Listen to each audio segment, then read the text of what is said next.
This is your WCIA 3 forecast first, sponsored by CIBM Bank. Good morning or good afternoon. Meteorologist Adam Sherwinski here. It still feels like morning here, right in Central Illinois. Looking at Springfield, we're seeing a bit more of the clearing process happen right now as we speak. Camera's still shaky out there, but it's still windy, still cold here across the region. Temperatures have been fairly cold throughout the early morning hours here, and the temperatures in the 20s and even into some lower 30s. 30 there in Champaign, 32 in Decatur, and 33 in Springfield. So we're starting to see temperatures pick up a little bit here thanks to the sunshine, but the winds are really picking up here, giving us still cold wind chill values, even colder by tomorrow morning. I'll have more details on that coming up in just a bit, but first, WCIA 3 News at Noon starts right now. You're watching your local news leader. This is WCIA 3 News at Noon. Good afternoon, everyone. We hope you're keeping warm, and we thank you for joining us. I'm Matthew White. Here's a look at our top story this afternoon. We need help. Ground zero. We need help. Things happen. Well, he is wanting the violence in our communities to stop, and he's willing to do whatever it takes to make that happen. This also comes after a 16-year-old died in a shooting early Wednesday morning, and we now know the name of the teenager who was killed, Montrell Emery.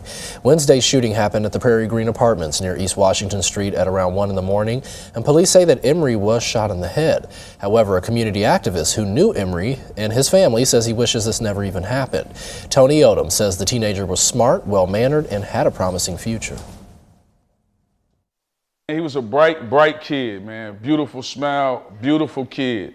You know, his mother and his father, I've known them for a substantial amount of time in Champaign. Beautiful people, you know, good people, working people. And for this to be a super tragedy in the community, this is just not another one that happened. No, this is a beautiful young man. Want to watch him cut hair? Yeah, stand over here. And so in a positive response to that shooting, Odom's putting together a safe space center in downtown Champaign because he wants to see more kids grow up. Now, Urbana police say that no arrests have been made just yet, and the investigation is ongoing, but Lieutenant Mike Cervantes says that they're still working on a motive, but they do know this was not a random act. They're also investigating a silver car that was on the scene, and he says that if you at home know anything, you are urged to call police.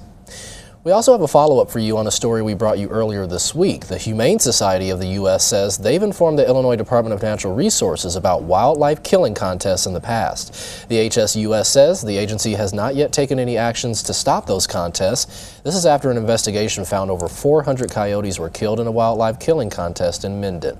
That investigation also found teams brought dead coyotes from other states, raising concerns about mange, which is very contagious for wildlife. I just think that these events they're cruel, they're unsporting, they're unnecessary. I liken them to dog fighting and cockfighting and other forms of animal fighting. It's to put on a spectacle, and it's for someone's personal benefit. So then the IDNR said in a statement, quote, for fur-bearing mammals, there are established seasons, limits, and approved methods of hunting, and they take that to ensure the harvest is sustainable. But also the individuals or groups that participate in contests are held to the same laws, limits, seasons, and methods as any other hunter. Now, the Humane Society also said that in 2022, about 28 killing contests happened across Illinois, and then around 730 occurred across the country in the same year. And then they say that between 18,000 and 110,000 coyotes and other animals were killed. We don't have any doctors, we don't have any clinics, we don't have anything like that. Now that is a problem in many rural communities across the country, and that Fort County board member wants to do something about it. The CDC says there is a striking health gap between rural and urban America, and that is enough to prevent others from getting their checkups, and even sometimes they don't know they're sick until it's too late. WCIA 3 Scarlett O'Hara has more from that board member. I want to give you a reason to move to my area, and that's a struggle every day when you ask me questions like, what do you have for health care? The answer is almost nothing for 9 towns in the Fort County district Tim Nuss represents. While Roberts, Illinois has a population of only a few hundred, I could fill this house and then some in the gymnasium with people that need it, want it, and are begging for it but don't know where to turn. He says the COVID-19 pandemic unmasked the issue of rural health disparity in his community. We had so many people dealing with that stuff alone, and they didn't want to bother anybody. Oh, it's a cold, it's the flu, or something like that. No, it wasn't. No, it wasn't. He's hoping other Fort County board members will join him in making a change. We've learned from what happened then, and we're going to make things different. We have to. The CDC reports people in rural counties die from the top 5 causes of death more frequently than those in urban areas, and many of those deaths were preventable.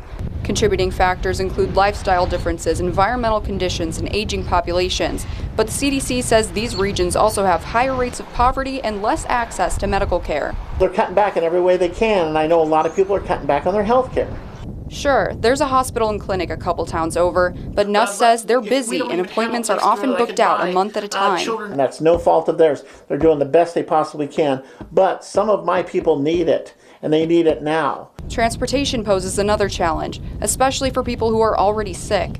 It's an issue on State Senator Tom Bennett's radar as well. The distance, driving, it's not just around the corner. And that's part of what rural, Illinois is about. And so trying to find those ways to resolve some of that is a challenge for sure. With enough help, Nuss is hoping he can bring more providers and more care to the people in his district who need it. We work together in these small towns. We have to keep them together. And so Nuss did share that he has a few ideas, which include bringing mobile health clinics to those small towns, and he says that early disease detection is also important, and he doesn't want his district to be left out. Now, an American Hospital Association report did say that 19 rural hospitals closed nationwide in 2020, the most of any year in the past decade. And it also says the remaining ones are facing significant staffing shortages because only 10% of physicians in the U.S. practice in rural areas. Now, on the topic of health, this afternoon, Carle Hospital will be changing its visitors policy to bring more safety and security to its facilities. That means if you visit Carle patients and enter the emergency department, you'll soon be required to show your photo ID, register, and even receive a visitor badge when you go to the hospital. Those signs will direct you to a guest service area, and then staff will confirm the name of the patient that you're visiting. We want to just maintain a level of security and privacy for our patients. We want them to feel comfortable for, being here and knowing that there isn't going to be someone to pop up into their room that they're not expecting. So don't forget, those new changes go into effect as of next Monday. Well, in the last few years, the suicide rate for African Americans has increased dramatically, and with a nearly 40% spike from 2018 to 2021. So now, Champaign professionals are trying to change that through education. A panel of counselors sat down at Parkland College to talk about causes and effects of poor mental health in the African American community. Speaking on the historical, racial, and social stigmas that surround African American men and women of all ages, those counselors say that more awareness, accessibility, and conversations about the issue is always a good start. When you make that decision to end your life, that is a one-shot deal. But when you make a decision to talk to someone, to listen to someone, to have someone listen to what's going on, you have a multitude of experiences and multitude of chances to be better. Now, they're also hoping to expand these discussions in the future, and they're planning a more interactive group setting for that presentation in the fall time. Well, after a long stretch of public hearings spanning close to 3 weeks, a wind farm will not be coming to Piatt County. Piatt County board members voted 3-2 against the proposed Goose Creek Wind Farm project just last night, and dozens of people, including members from Apex, attended that meeting awaiting the final decision from the board. That project would have also provided the county with $5 million if it was approved, but we spoke to one county board member who voted in favor of that wind farm. What I saw was an opportunity at some profit sharing, which would have been some extra money for the county that we could have used in lots of other projects. We did learn the previous agreement included the county hold on current taxing, and it also included building permits and other fee requirements studied during construction. Well, don't forget that it could become a little cheaper to help prevent fires in your home, as a new bill would reimburse homeowners who add a fire sprinkler system to their home up to half the cost. The National Fire Sprinkler Sprinkler Association estimates that the median cost for those sprinklers is about $7,000. The state coordinator for the NSFA says it is especially important to have in modern homes. Everything today, because of the synthetics, burns hotter and faster, which puts the first responders and the firefighters in jeopardy when they go into a home or a business that's involved in fire. If that sprinkler head goes off and suppresses that fire, puts it out, or contains it for the fire department to put it out the rest of the way. There is data that also shows 10% of fires happen on properties with those fire sprinklers, and only 1% of fire deaths happen at properties with them. And they say those systems can help keep firefighters responding to those fires safe as well. In other news, artists in Rantoul are finishing quite a unique project nearly a year in the making. You're going to see a statue whose next steps include making its way to the U of I's campus. This is a 3,500-pound and 16-foot tall woolly mammoth that started as a 3D model, and then those artists carved foam blocks, added a metal frame, and covered it in epoxy and paint. The size of this and the fact that it's going someplace local is a little bit different for us. A lot of our work is in other states from coast to coast, so having something close to home is really cool. It'll go on the semi, it'll cruise on down the road, which might be a sight for some people, and then we will put it in place early next week. Almost looks like Manny from the Ice Age, but there aren't tusks on this animal right now, but the artists plan to add them to the body once it makes its way to campus. Now, we all know that today is St. Patrick's Day, and many in our Central Illinois communities are celebrating the holiday, including Urbana, who's going to be holding the world's shortest St. Patrick's Day parade. That celebration will run from 5 to 7 at night tonight. The parade does begin at 6:30, and Riggs Beer Company in Urbana and Piatto To Go food truck will be there in attendance. But as we take a break from the news and check in with meteorologist Adam Sherwinski for that weather, I think even Brad said earlier that those winds affected his live shot. That's how strong they were. They're still strong out there, even in Peoria as well, as they're starting to see the clear skies move through there. Looks like a pretty shot. However, man, is it still cold out there with temperatures in the 30s and 20s and wind chill values in the teens here. We'll see a bit more of the clear skies as the day progresses onward here in Central Illinois, and especially in our viewing area. And we'll see sunshine towards the end of our forecast. What happens in between later on this weekend? I'll have more details on that coming up after the break.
Now, Central Illinois' most accurate forecast with meteorologist Adam Sherwinski.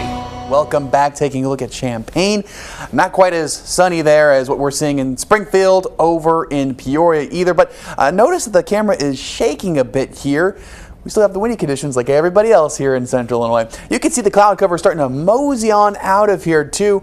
The western portions of the state pretty clear, and even into Iowa and into Missouri as well. That's moving this way. The rain now in parts of Ohio and into Pennsylvania, New York, that's out of here. All that headache we had from yesterday, not just because the Illini lost either, but also because we are seeing a bit more of the cloud cover disappear here across the region slowly but surely, even looking pretty good there out towards Bloomington Normal there on towards I-55. Current temperatures in the 20s and 30s here. 32, the warmest spot there in Decatur and Macon County, but 33 also there in Springfield. So right around there between Decatur, Springfield, and Jacksonville, they're seeing a bit more of the sunshine, and that means they're warming up here this afternoon. Still colder than this time yesterday afternoon, and we had rain falling at that point too, not just cloud cover, but it's that cold air from the north and west that's really just howling on in here into the 20-mile-an-hour range here for average gusts, but then we get to gusts actually up to 20 to 30 miles per hour here.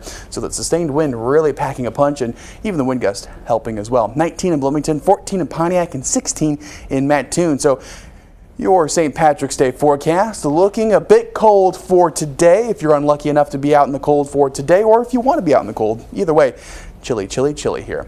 Tonight's forecast, 18 partly cloudy skies for tonight, 20% chance of precipitation. And I put that in there because we could see some flurries overnight going into tomorrow morning before dawn. Everyone will be asleep in bed by the time that happens, and we'll start to see a few flakes flying through here. And again, it's not much to write home about, just a few little snow showers to light flurries out there from Lincoln all the way to Champaign and Danville.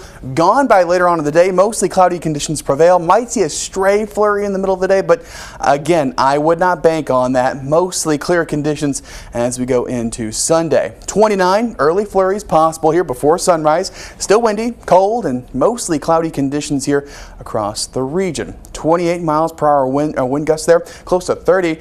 They'll start to dial back once we get past Saturday. Saturday it's going to be cold, windy, kind of raw kind of day, not too fun outside. A bit of an improvement though as we go into Sunday and into Monday. We go from the 30s into the 40s here across the area.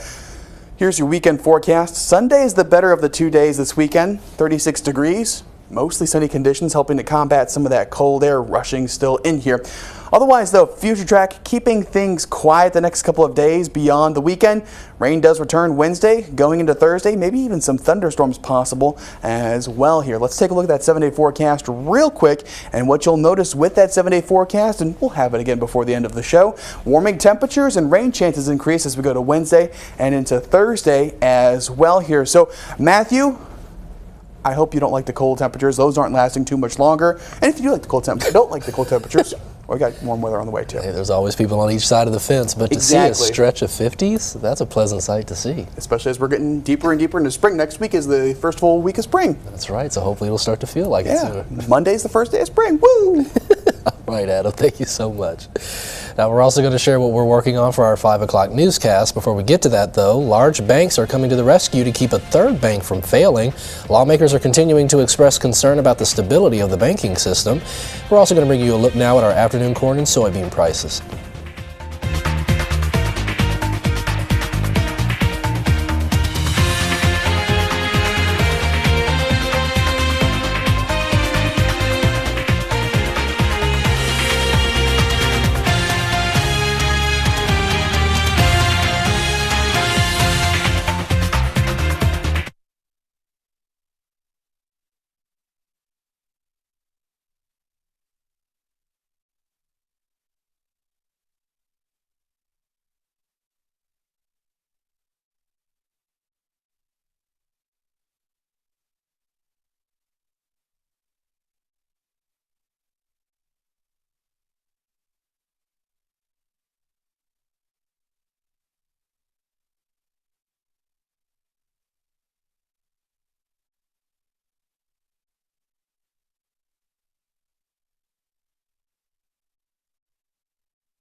Live from your local news leader, Matthew White, and Central Illinois' most accurate forecast with meteorologist Adam Sharinsky. You're watching WCIA 3 News at noon.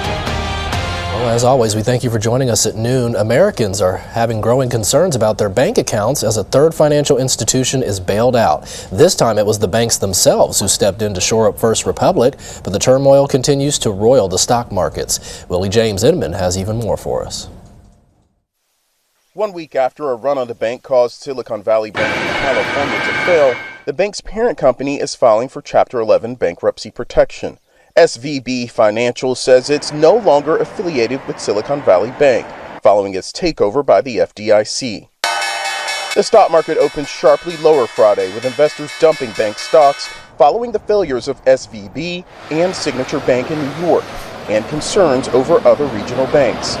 Thursday, 11 of America's largest financial institutions agreed to shore up First Republic Bank with $30 billion. The JP Morgans and the Morgan Stanleys and the bigger banks here gave a lifeline to FRC. Is that a long-term solution? I don't think so. Investors may be nervous, but the government is trying to reassure Americans that the banking system is working and their money will be protected. Our banking system is sound and that Americans can feel confident that their deposits will be there when they need them. But Secretary Yellen's testimony did little to change the opinion of many Republicans on Capitol Hill, who blamed President Biden for rising inflation and interest rates. This administration has a great deal of responsibility for the bank failures that we had. Democrats blame the rollback of regulations during the Trump administration for the bank failures. Regulations backed by Republicans and about a dozen Democrats. Willie James Inman, CBS News, Washington.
All right, Central Illinois, get excited because they're open for the season. Tonight at 5 o'clock, we're going to give you a look at the opening day for the Sydney Dairy Barn. So, of course, stay tuned for that and more tonight at 5. We also have a look at our 7-day forecast with Adam. Adam, this cold air makes you feel green. Yeah. Okay, make you feel sick. Yeah. I was also told I should do the dance that leprechaun is doing get to there. see that? There we go. Oh, there we go. Oh, my goodness. Let's get back to the 7-day real quick. Oh, man, you can tell it's Friday in here. But with the 7-day forecast, yeah, we are seeing that we have plenty of cloud cover coming in for Saturday. Temperatures warming up here finally by the time we get to Monday. Sunday, the better of the 2 days for the weekend forecast. Tuesday, partly cloudy, clouds on the increase, 53 degrees. We keep the 50s going into the end of next week, but rain chances increase as well, so we'll have to keep an eye on that. That's one way to keep warm, though. It is. And I saw 60s next Thursday, so that's another reason to Potentially. Enjoy the rest of your weekend, and of course, we hope to see you at 5.